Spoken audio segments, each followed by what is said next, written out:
Just a quick one here because nobody has any real answers. As you know, the war in Ukraine has gone for more than a year now. And one of the things that has happened during this war that nobody seems to have any idea about what really happened is what happened to one of the great sources of wealth for Russia or energy for continental Europe. I'm talking about the Nord Stream 2 pipeline, a major source of gas moving from Russia to continental Europe. Now, remember, this was the threat that came from Joe Biden at the White House before Russia invaded Ukraine.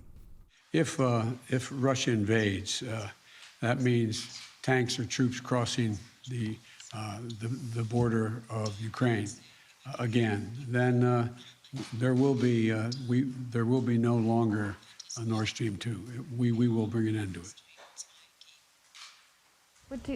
How will you do that exactly, since the project and control of the project is within Germany's control? We will, I promise you, we'll be able to do it. And then we know someone blew up the pipeline. There were virtually no reports at the time about who was responsible.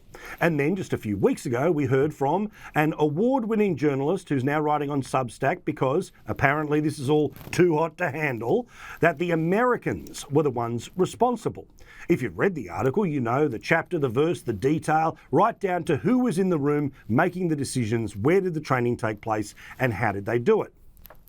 Well, at the time, the American government basically said nothing in response to that story. The American media said nothing in response to that story, when remember, anonymous sources with even less information were enough of a reason to go 24/7 on Donald Trump. Well, this week we now have a response of sorts from the United States. American intelligence organizations apparently believe that it was a rogue Ukrainian that did it. Okay, forgive me if I don't believe you, because it was the American, not Ukrainian president that said this.